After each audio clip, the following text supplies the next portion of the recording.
You are listening to the Choose Your Struggle podcast, a member of the Shameless Podcast Network. Welcome to the Choose Your Struggle podcast. I'm your host, Jay Shifman. On this show, I interview people with lived and learned experiences in mental health, substance misuse and recovery, and drug use and policy, but occasionally we talk about other topics as well. This week's show features a conversation with Ifetayo Harvey, the founder of the People of Color Psychedelic Collective. But first, Kid Mental, let's go. Things ain't always gonna go our way. You can always win when you choose your struggle. And some battles will be yesterday, but today is for a new beginning. Choose your struggle. And don't worry about what they say, 'cause you can always win when you choose your struggle. And you can bounce back just as Jay. Come on and listen to Choose Your Struggles. Whoa, choose your struggles. Choose your struggles. Whoa, choose your struggle. Hello and welcome to another episode of the Choose Your Struggle podcast. It's great to be with you all. I hope you enjoyed last week or the last couple episodes. Really great couple of episodes. Shay was wonderful. And of course, Ioka. I mean, how cool is that, right? I mean, this is an incredible up-and-coming musician. I don't even want to call her up-and-coming because, like, she's here. And I got a chance to chat with her, and that was fantastic. She was a lot of fun. So before we get into today's episode, a couple of quick things. Number one, I mentioned this briefly on Monday's episode, but there is new merch. That's awesome. So the link is in the show notes, or you can go to jayshifman.com, jayshifman.com, and go to the store page, which will take you to the new store. It's on TeePublic, and what's great about TeePublic is they handle all of the stuff, right? I mean, Ryan, Choose Your Struggle strategist, has been killing it, uploading awesome designs, and they handle distribution, making the stuff. So it's a great way to support me. It's a great way to grab some sweet merch. Thank you to TeePublic for helping us out. Go check it out. The designs are awesome. There's so many different things that represent things that I say on this show, work that we do at Choose Your Struggle, ending stigma. It's a lot of fun. A lot of the designs are fun.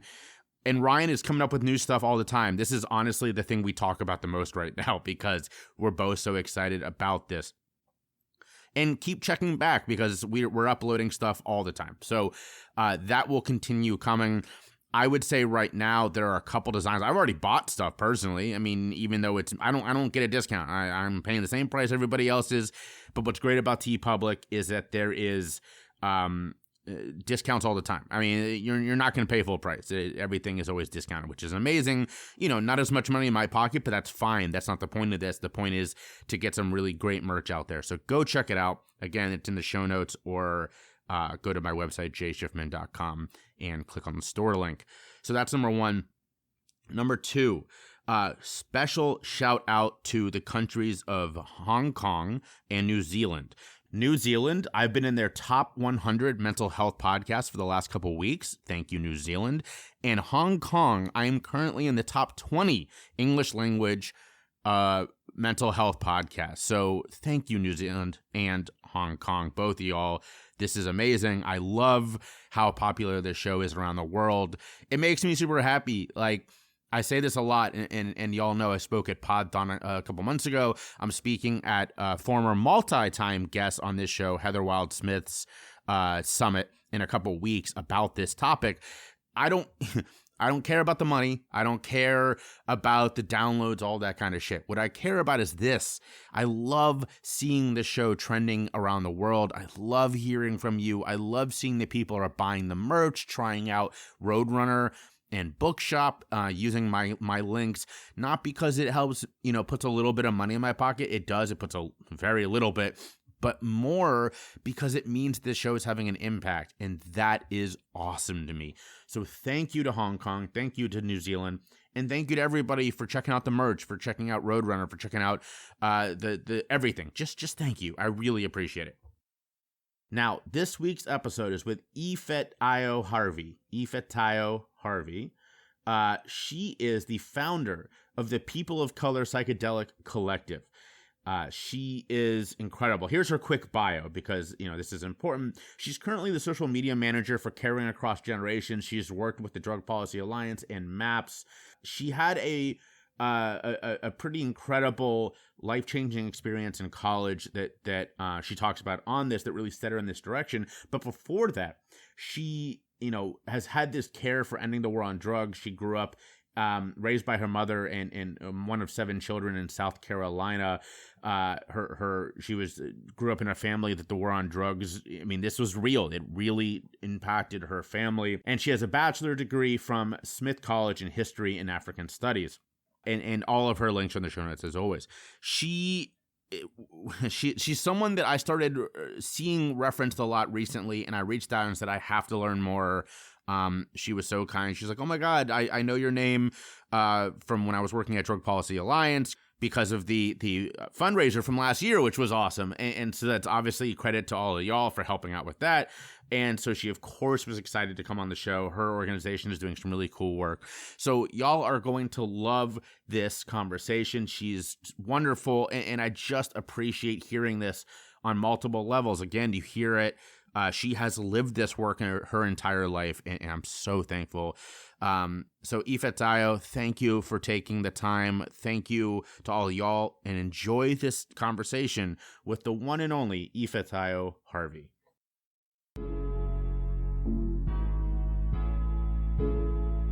Hey y'all, it's Victoria Rowland, the host of Unseen, the Traffic Truth podcast. I wanted to come on and tell you, please check us out. We're on all the major platforms for podcasts. We have our website, Unseen, the Traffic Truth podcast, and we're on all the social media handles. You're wondering, what are we? We sharing and telling and exposing truths behind human trafficking, sex trafficking, the commercial sexual exploitation of children, affecting the most marginalized communities. That's women of color, males of color, that's members of the LGBTQA2 spirit individuals. Listen to our stories. We are not often heard. We're not often seen. Our stories don't make the headlines, but these are truths. This is how you learn. This is how you become compassionate to make change. This is how you help us to be better, even leaders in the anti-trafficking movement. Visit, listen, check us out. Unseen Traffic Truth Podcast.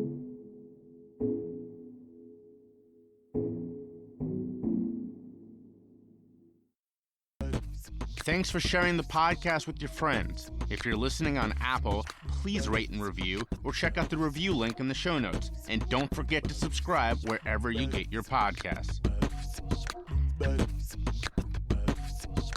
Hi, I'm Ifetayo Harvey, and I'm the founder of the People of Color Psychedelic Collective. I'm a drug policy reform advocate and writer. I also work as the social media manager at Caring Across Generations. And I will add to the end of that, you are someone who I've discovered over the last, when did we first get connected? About 2 months ago, maybe? Mm-hmm. And since then, it's like every time I see a story in the psychedelic space, they are either referencing your organization or you're quoted. And it's just because I think we have sort of broken through a wall of stigma around psychedelics.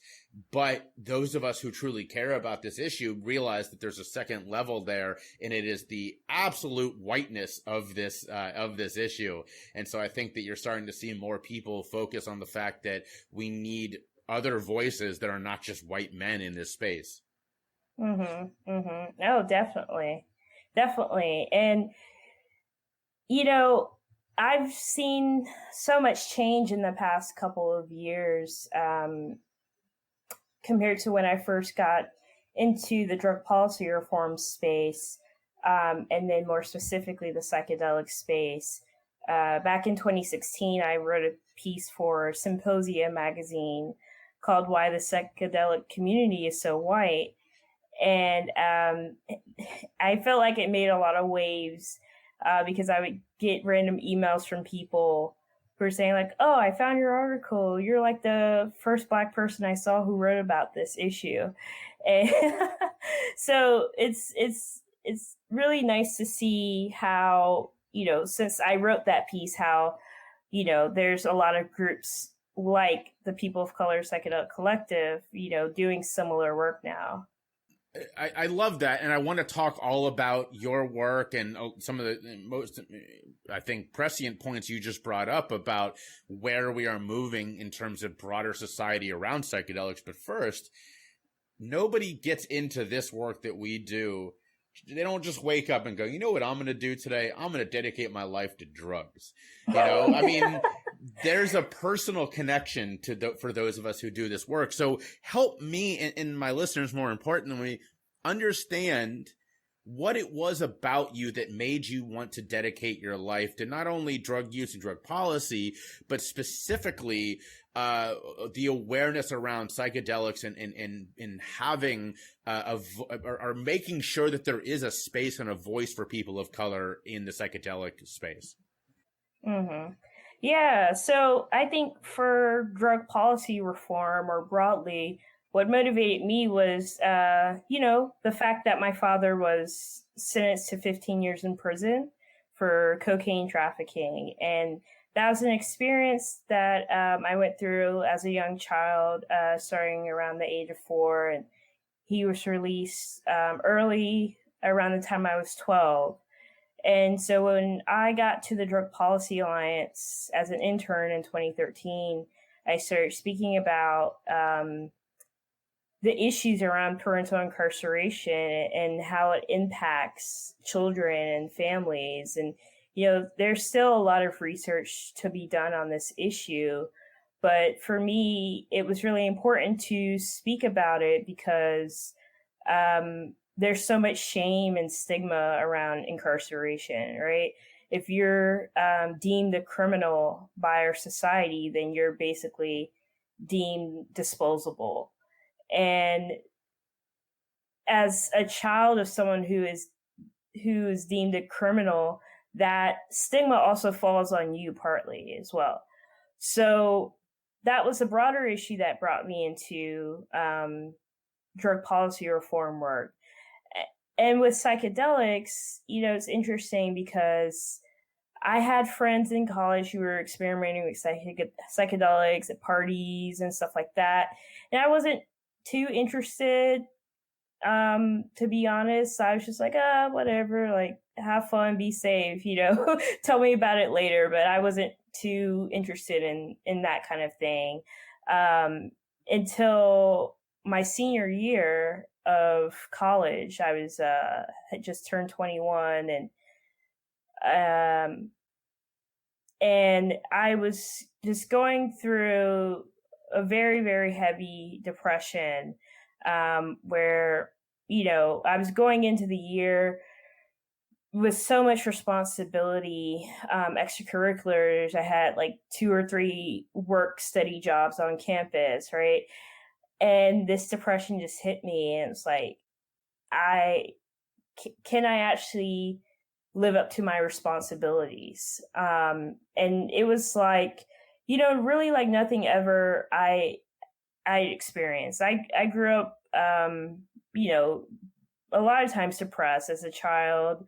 And, as I got to be a teenager, I kind of shed that off of me. But during my senior year, it had come back full force, and I was struggling with like suicidal ideation, depression. I was, missing a lot of my classes, or just, missing assignments, things like that.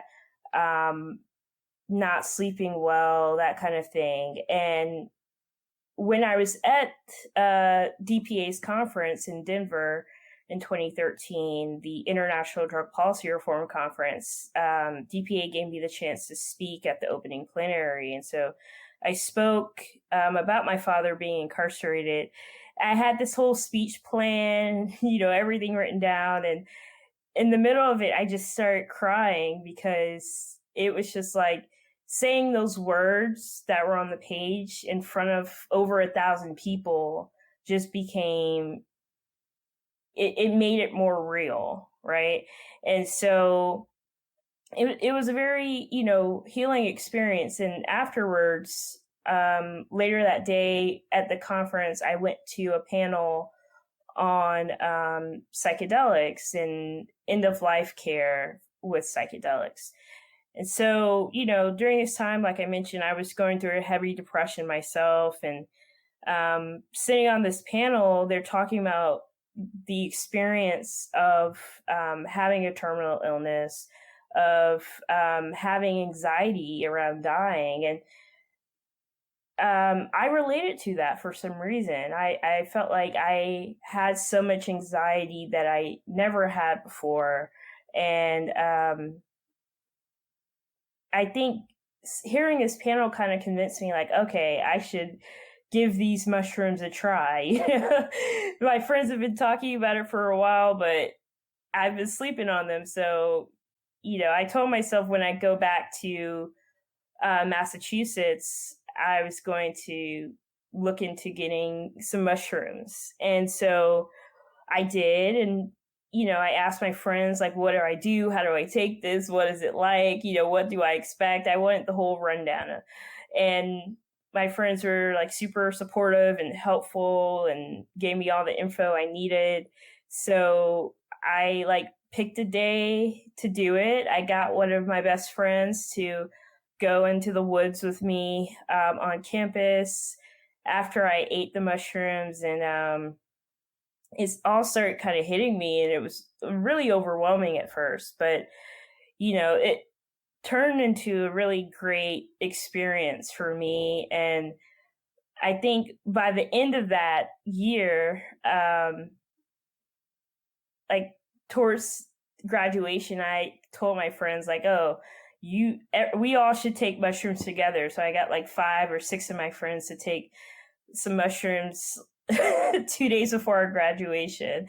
So after that, it was just great seeing how my friends loved mushrooms and how positively they reacted from it. And as after graduation and all that, I didn't really know what direction I wanted to take this new experience in, really. I just know I was excited, and the mushrooms are powerful and amazing, right? And it was also shifting my perspective on a lot of things.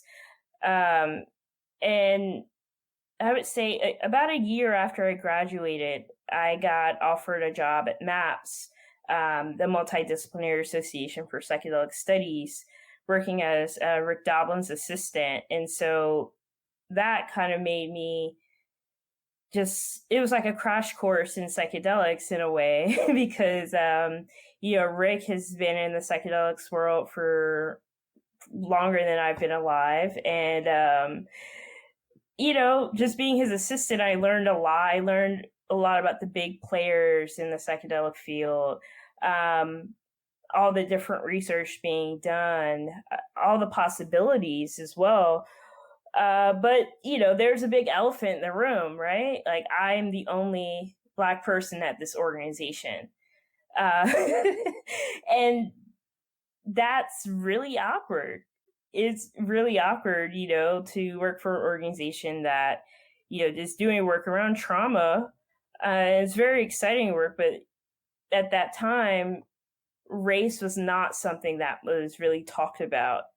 And so that was super awkward. And ultimately, MAPS wasn't a great fit for me as an employee, and I left after 8 months of working there.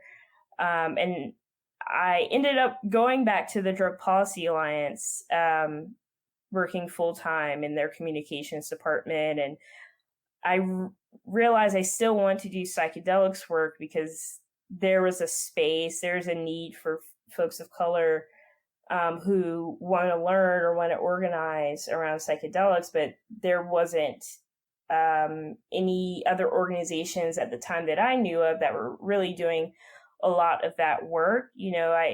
There were some folks that I met, like Kalindi E. or Kai Wingo, who had their own movement in Cleveland and Detroit. But I was really looking for resources for folks of color who are interested in psychedelics. And so after connecting with a lot of people over time, we started regularly meeting and talking about these issues and, what was missing from these conversations that were being had. And slowly that turned into us doing more projects together and then slowly forming an organization. Wow. Well, there's a lot in there. The first thing I think needs to be said is that I'm so sorry that you had to go through the experience you did with your dad. I'm sorry for him. We talk a lot about the war on drugs on this show, and hearing how your entire family was the victim. I'm very sorry for you. Thank you. Yeah, and it's unfortunate. I grew up thinking that I was the only kid who, had a parent in prison. I was afraid to talk about it a lot of times. But as I do more of this work, I realize it's very common, especially for Black children. I think 1 in 9 Black children have or had a parent in prison. And so it just goes to show that this is a huge problem in our society. So, I mean, yes, obviously it's a giant problem. And unfortunately it is being, it's being talked about, but too often the trying to heal the just sometimes mind-numbingly awful wounds of the war on drugs is buried under other reasons for reform here, right? I mean, we hear the argument made, especially from our leadership, and I'm using that term very, very loosely, for the financial impacts of drug reform, even higher listed than healing these wounds of what happened, to families like yours. And also buried in there is the acknowledgement that, okay, yes, maybe we misled the public for 100+ years on how dangerous these drugs were, but also, guys, let's focus on the money here, right? I mean, that is sort of the direction that the Chuck Schumers of the world take. Yes, okay, we should talk about legalizing, but mostly because let's think about the money your areas can make, not because of all these other more important reasons. Mm-hmm. So that's a whole nother thing. That's just me ranting here for a second. but specifically with your story, I guess the question that comes to mind for me is, why do you think in for you, at least personally, clearly there was a part of you that once you started using psychedelics, you were like, oh, this, you know what I mean? Like, this is what's up, right? Mm-hmm, Where did that initial reluctance come from? And, what made your trajectory so steep in sort of coming out of that reluctance into where you are today, where this is what you do? Mm-hmm. Yeah, the reluctance. Yeah. I think that, I'm just thinking back to my first experience with mushrooms and how, the things that I was seeing seemed so unreal and otherworldly and almost like my childhood imagination. And, explaining that to people or talking to people about that is like, okay, like people kind of look at you like you have two heads. And, I think what made me kind of come out of that reluctance was the fact that, this research is happening so fast. It to some folks, it may seem like it's taking forever, but it happens really quickly and it can, go over our heads as well. And so I think for me that pain and depression that I was feeling as a student at Smith, I realized through taking mushrooms that okay, this can be managed quite easily.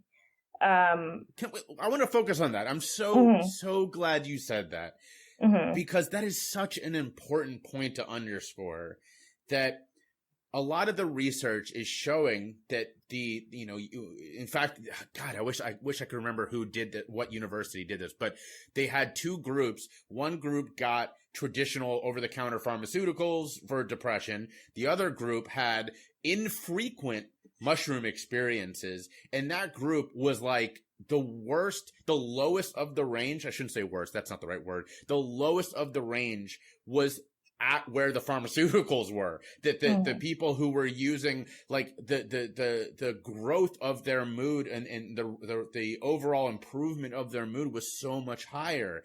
And those are the sort of studies I think that you're talking about here, where it's like we're quickly learning how incredibly healing this plant can be in the right in the right setting, right? I mean, setting is very important, but this is something I talk about a lot as a person who does microdose. I rate my mood every day. It's part of my mindfulness exercise. And since I started microdosing, you can look at my ratings, and it has risen an entire point ranking. And it's just so obvious to me.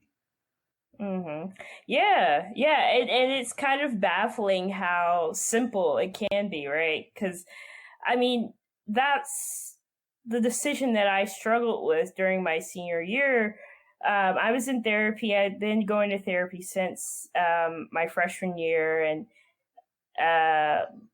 when senior year came around and the depression hit really hard, my therapist recommended that I talk to the psychiatrist and,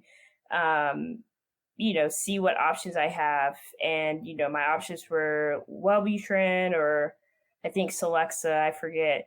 And I was really cautious about those medications, just because my mom is an herbalist, and so she was always like really hesitant about pharmaceuticals. And I have a lot of friends who use antidepressants and other things like that, and it works for them fine. And I know psychedelics are not for everyone. So for me, I was just really hesitant, and they were telling me all these side effects. They're like, no sex drive, gain weight. And I was like, oh, this sounds terrible.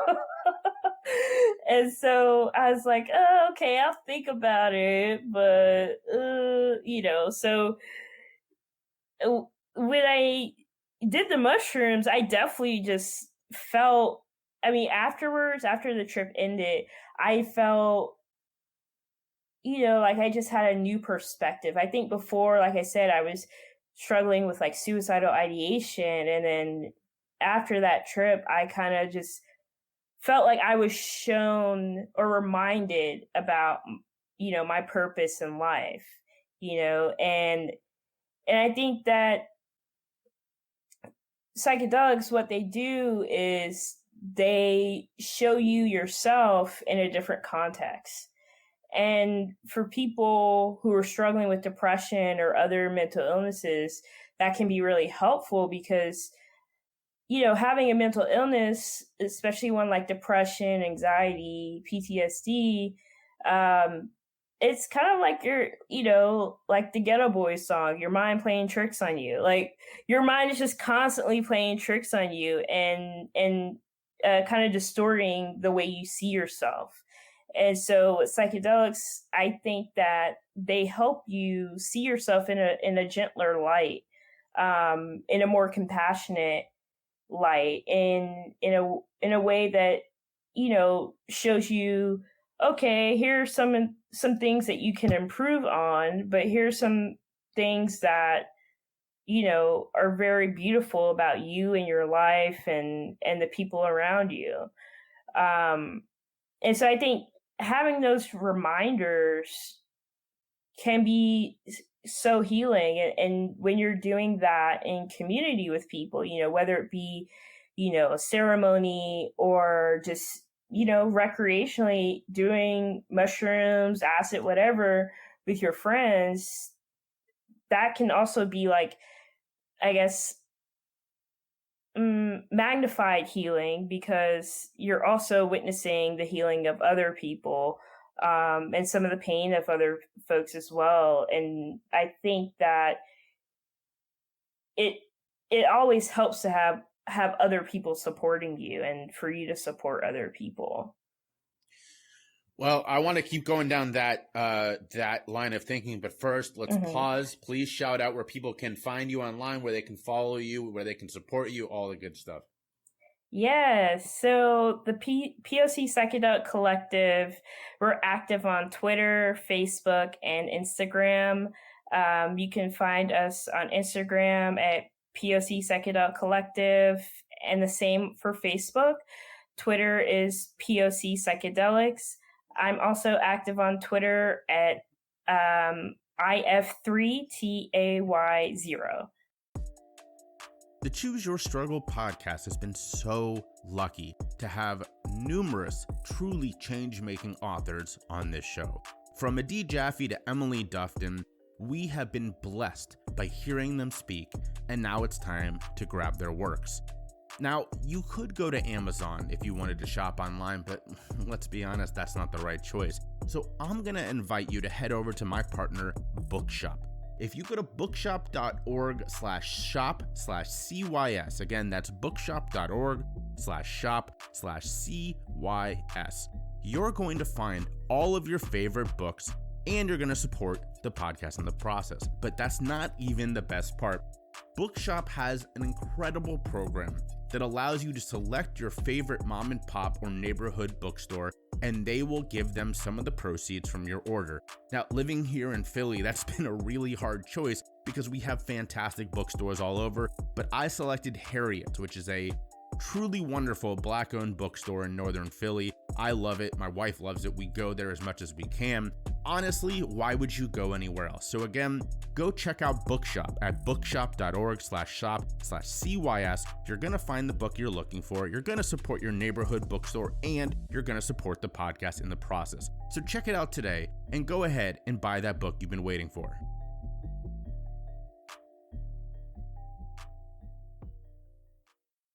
Find me on social media. Check the link in the show notes or search for me, Jay Shifman, on YouTube and LinkedIn, and Choose Your Struggle on Facebook, Instagram, and Twitter.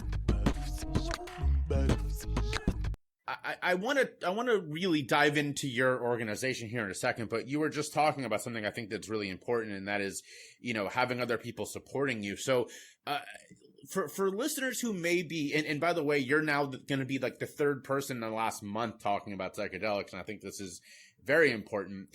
For people who are curious to, let's say, try psychedelics in as safe a way as possible, talk for a second about setting up.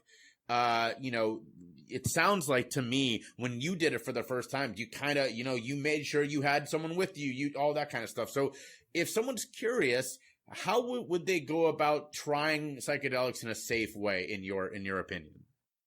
Yeah, that's a great question. And some of it depends on which particular substance you want to use. But for this conversation, I'll focus on mushrooms. So when I was first doing mushrooms back in 2013, I, was asking, one of the first questions I asked my friends was, okay, how many do I take? And everyone was like, oh, well, take 3.5 grams. And I was like, okay, so definitely think about how much you want to take. And for everyone, I would not recommend 3.5 grams. All right, listeners, I'm going to cut in real quick and say I wish you could see my face right now. I am terrified. If I took 3.5 grams, I would be naked running through the street like Will Ferrell in Old School. For me, tripping starts at around 2. So 3.5 would be I am the Lizard King. Please continue. Yes, thank you. So it's funny because I didn't learn about that till way later. All my friends are like, oh, 3.5 is good. 3.5 grams is good. it wasn't until later that I met people who were like, that's a lot, you know? I'm like, oh, really? I didn't know that. So it's always good to just start at an amount that you're comfortable with, right? Like, I feel like there's this sentiment in the psychedelic space, especially with mushrooms, where it's like, oh, you need to take more, you know, you need to take 5, 10, 15, you know. And I know there's a lot of high dose advocates out there. I'm more of a person who's like, you know, start low and go slow. You know, you do not want to be taking too many. And like you said, Jay, I think 2 grams is good. I also recommend people starting with a microdose if they, you know, if they want to do like 0.5 gram or something like that, just to get a feel for it. I think that's great as well. You know, that's a really important point, and I want to because I've had people respond before when we say stuff like this, being like, no, but give us actual numbers. So by definition, anything under 1 gram is a microdose. However, when we talk about microdose, we're really talking 0.1 to 0.3, maybe 0.5 if you have a high tolerance. Right. A normal level, or I shouldn't say normal, that's a bad word, a safe level for most people, if you actually want to feel the effects of tripping, is anywhere between 1.5 to 3. For some people, 3 is actually their level. Anything above that would be considered a high dose of mushrooms, and as we just joked about, probably not where you want to start for your first time. That is a lot of mushrooms. So for me, I know that anything between 1 and 1.5 is I'm gonna start having some effects. Anything you know between 0.1 and 0.3 is a solid microdose start, and I want to echo that in saying I also would recommend starting with a microdose, see how your body feels, and then kind of go up from there, as you said. And I really appreciate you saying that. Start low and go slow. Yeah, you know, it's not a contest. I feel like a lot of people kind of treat it as a contest and like a superiority thing. Oh, I took this amount of mushrooms, so I'm a superhuman now. But again, everyone's body is different. I have some friends who, you know, they've taken 3.5 grams and they didn't feel anything. And I'm like, what? Are you serious? So definitely start low and figure out what's comfortable for you and take your time with it. The other thing, you know, like I mentioned in my story earlier, I had some friends who were my sitters. So definitely having like one sober person, at least one sober person around, is so helpful. And it also depends on your setting. Like me, my first time tripping was on my college campus. So, and that comes with privileges and risks, right? Like I knew that being on my school's campus, there was very little chance of me interacting with law enforcement. You know, of course, we do have the school officers or whatever, but I knew that it was a very little chance that I would have any interactions with them, just given, you know, my school vibe and everything.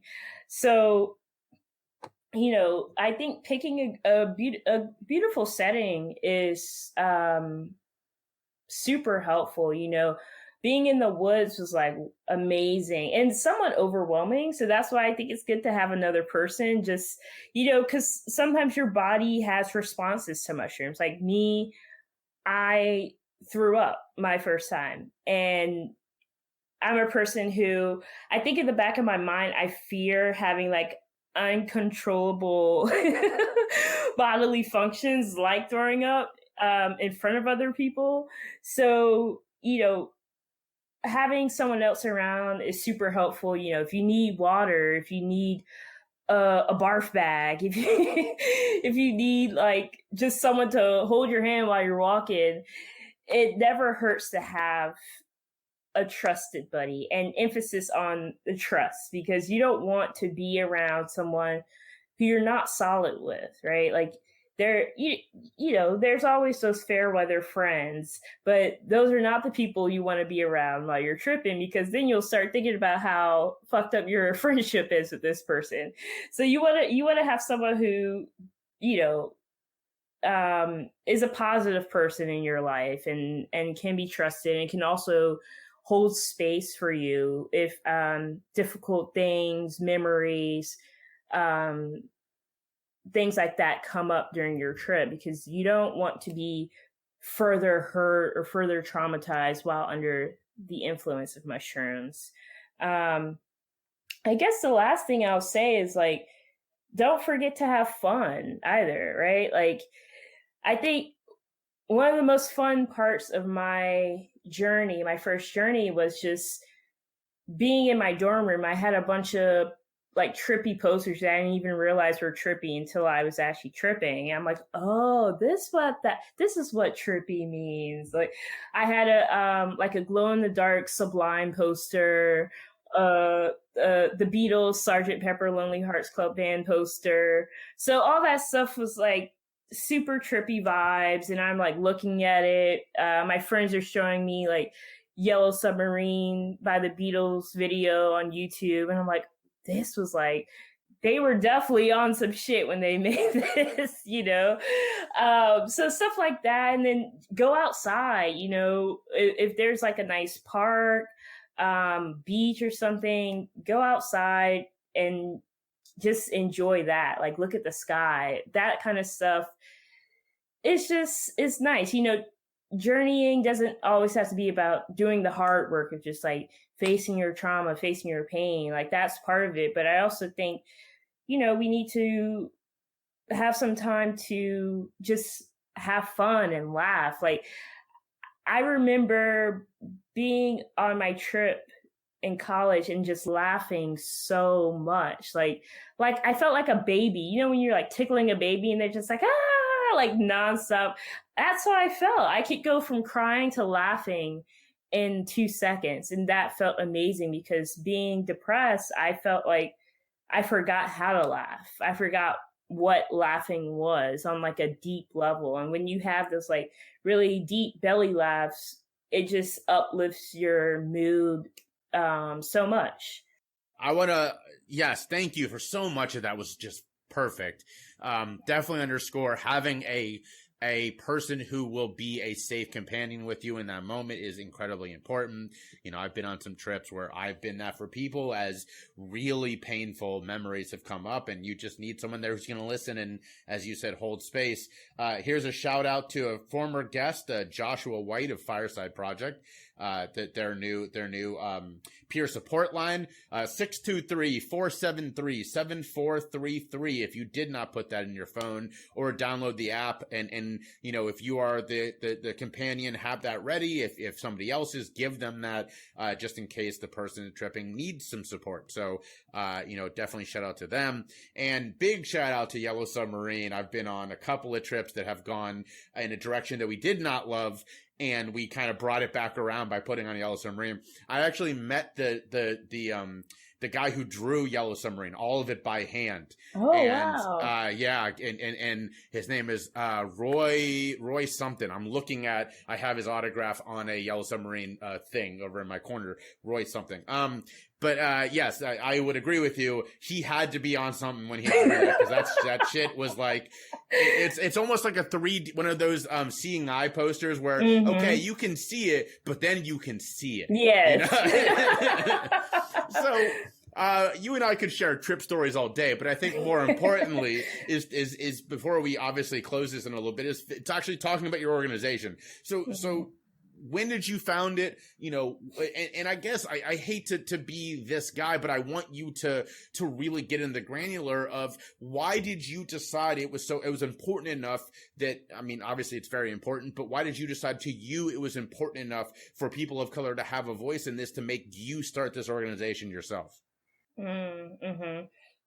Yeah. Well, my organization, People of Color Psychedelic Collective, started in 2018. And we started the process of formalizing the group in terms of becoming a nonprofit in 2019. And so right now we have a fiscal sponsor, and we're hoping to lock down our 501c3 classification very soon.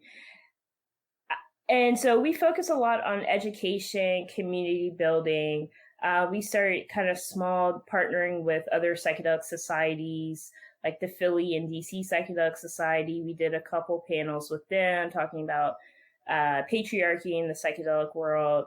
And in 2019, we had our first conference in Washington, D.C., called Empyrean. And we had, a good turnout. And, we were totally grassroots, like no funding at all. And we got a lot of support from other organizations, like Dance Safe, Women's Visionary Congress. So we fundraised about $10,000 for that conference and had it at the Eaton Hotel. And, just seeing the turnout really kind of pushed me to believe in what I was doing. I think that sometimes, when you have an idea, you're like, okay, this idea is good, but like, there's so many obstacles to get through to bring it to fruition. There's so many things I need, and so when we were at the conference, it was a 2-day conference, and we talked about, everything from psychedelic policy to environmentalism, and art as well. And just seeing people come from a long way to come to your event was just, it's humbling, and it's also motivating at the same time.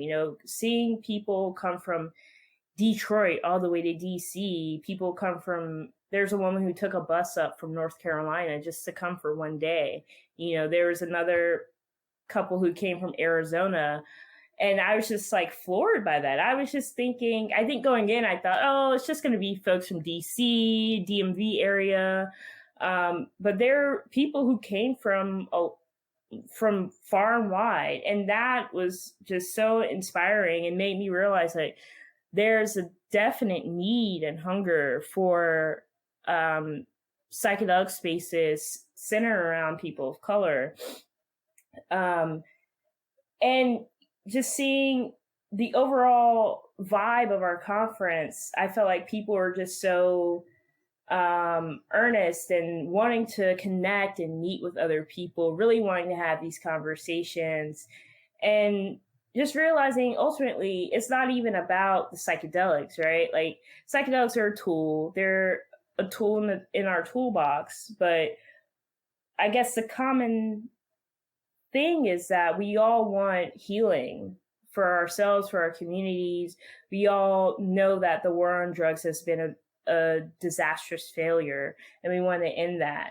And so how do we do that? And how can psychedelics aid in doing that? I think all of those things are something that a lot of the conference attendees shared and thought about. The other thing we did that year was our retreat in Santa Fe, New Mexico. It was on the smaller side, but it was also something else that showed me that we need to keep creating these spaces for people. I believe that holding space, creating space for people is something simple, but is also has a profound impact on people.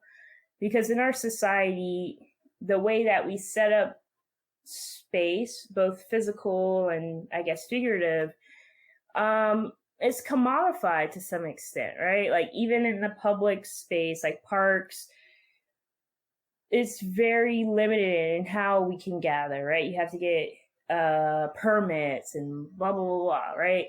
So if I can use my position to create spaces for people to come learn and come heal and connect or take whatever knowledge they get, if they are able to take some knowledge and do something for themselves, then that's all I care about ultimately.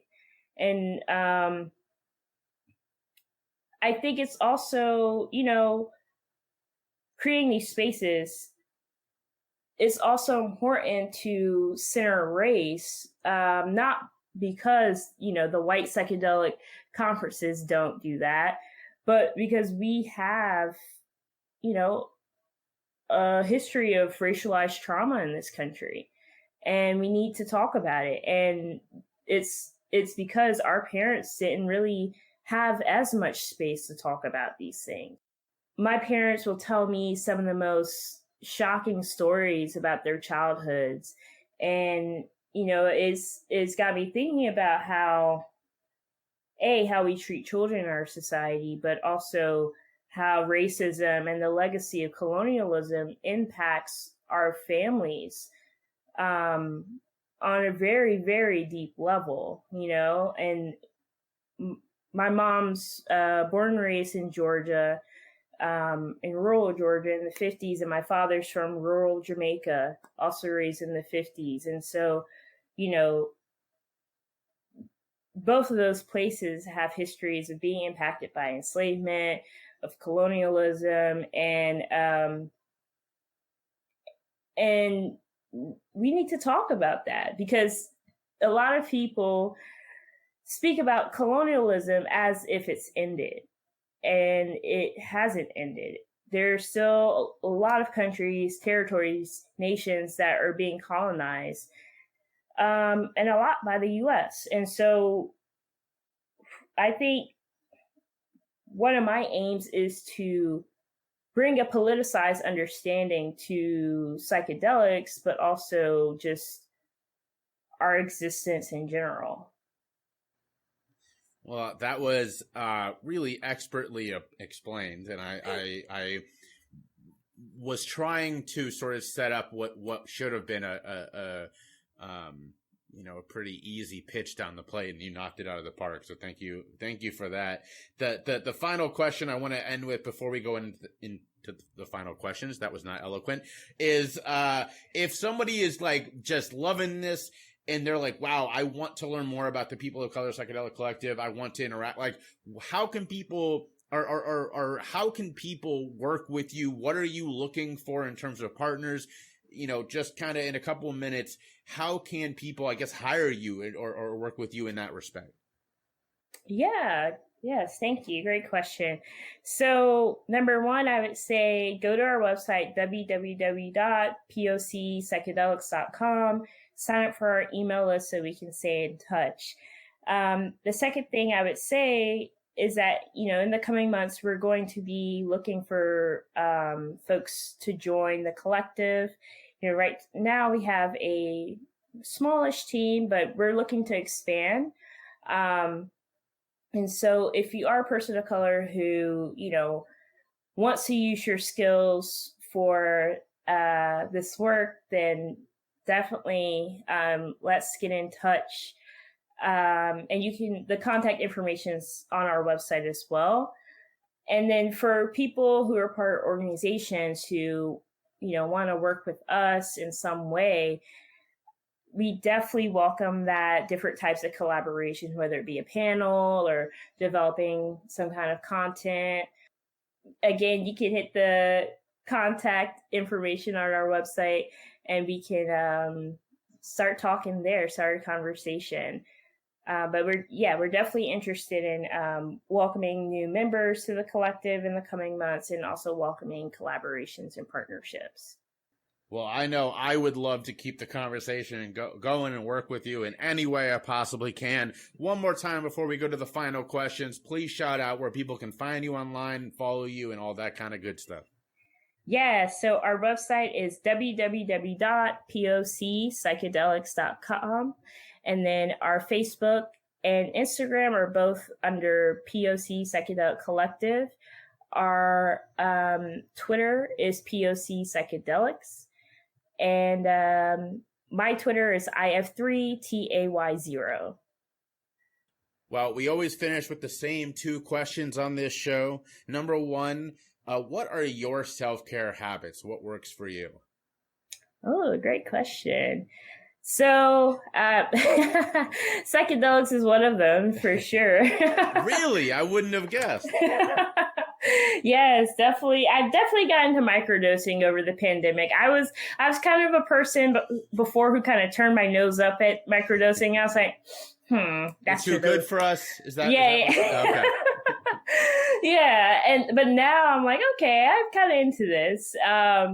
I would also say, I'm big into fitness. I'm a gym rat. So That has also been a big part of my self-care journey the past, I would say, 5 years. And then lastly, I would say music. I'm a musician, so I grew up playing trumpet, euphonium.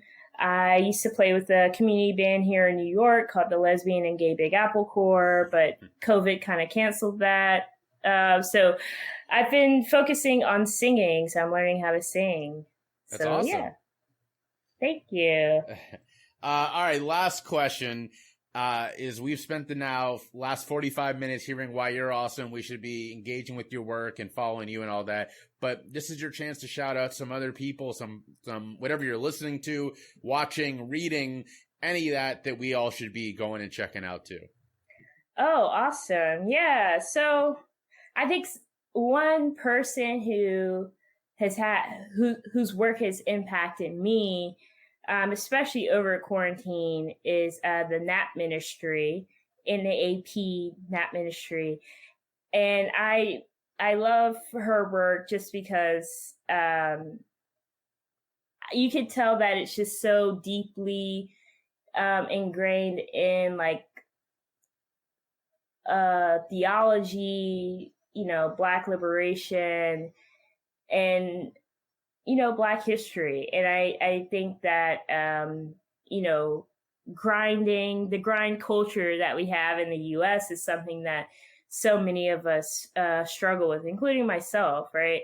And that ministry's work has been kind of a guiding light through the pandemic.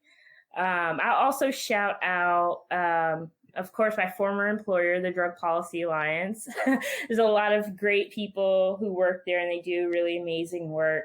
Also want to shout out Dance Safe. I've been loving their social media lately. They do amazing work. Harm Reduction Coalition, Harm Reduction International. There's so many awesome drug policy reform folks who I follow, and I'm just grateful to know all of these people. Well, I am grateful to know you now. I so much appreciate your work. I so much appreciate you coming by. Thank you for all of this. I am sure my listeners are going to love it. Thank you for having me, Jay.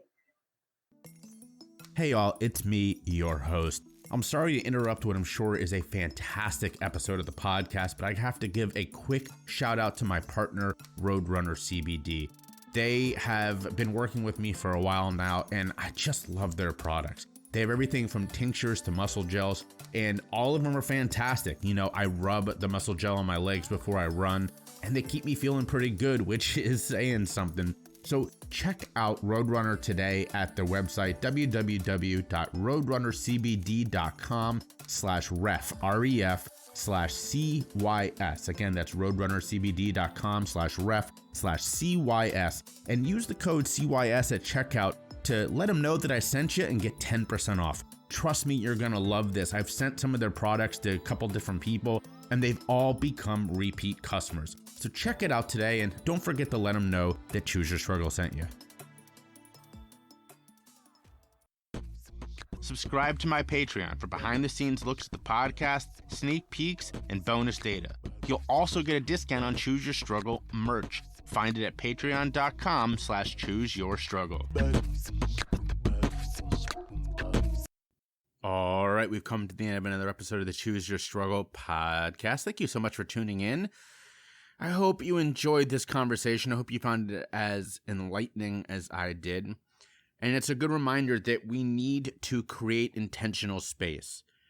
I had that conversation recently with a incredible future guest of the show. She'll be on soon. I don't want to talk too much about it. I'm pretty excited about it. But I discussed with her the importance of creating intentional space in areas where representation is lackluster or worse, just downright terrible. And as Ifetayo said today, this needs to be done in the psychedelic space because it is just so white. So thank you to her for the work she's doing and for this fantastic conversation. Now, I should have said this on the way in. I'll definitely say it for Monday's episode. I'm recording this from a hotel room in DC. I'm here meeting with a friend of the org, Choose Your Struggles, incredible writer, ML Lanzalata, and seeing a Kesha concert tomorrow night. So just sort of where I am right now, but I wanted to make sure I gave you the best possible edition of this show this week. So we're gonna draw this to a close, keep it a little bit short because there's a train going by. It is stiflingly hot in this hotel room because I turned off the air conditioning to record this because it was that loud. Nell is laying behind me. So gonna keep this short, but we're gonna go straight into the cards, which we're using the Mindful Reminders card deck this week as a reminder. That's 52 Powerful Practices for Teens and Adults by Dr. Chris Willard, and Mitch Ablett, also Dr. Mitch Ablett. So here are the cards. All right, this one's called The Guest House. What unexpected emotional visitors are here today? Can you welcome and entertain them all? These guides from beyond. That's interesting. I think that's a interesting way to put a very important point, and that is that, you know, we don't get to plan our emotions. Obviously, some of them are responsive, but other ones are simply just the reality of living in this world. And, you know, thinking of them as unexpected visitors to your world is interesting because it kind of is like, well, you know, are you going to welcome them in? Or are you going to say, nah, I'm going to pass, be on your way, unexpected visitor? So a very interesting thought, very interesting idea. Thank you for that card. Your good egg today is going to be just consider, just think about some of the ideas around creating intentional space. This is something that I've gotten some arguments before with some people in my life who are basically like, you know, yeah, we need to make sure that there is, you know, room for, let's say, people of color or whatever different representation than is the quote unquote norm, which is always going to be straight, white, rich, high class men. But at the same time, they're like, we don't want it, you know, it needs to be equal. We need to make sure that they're on the equal footing. And it's like, yeah, like literally this second that makes things equal. But that's not what equality is about. That's not what equity is about. You know, if you look at the history and then ignore it all, that doesn't do anything. And so, yeah, if that means I have to lose a little bit, that's good. That is a good thing. I want to give up opportunities that shouldn't go to me because they should be going to someone else and encourage them to go to other people. That's what trying to create a more just world looks like. Sometimes I say, quite frankly, this is not my opportunity to have. This doesn't deserve to go to me. This should be going to somebody else. So just consider what intentionally creating space looks like and how you can do that in your everyday life. But most importantly, as always, be vulnerable, show your empathy, spread your love, and choose your struggle.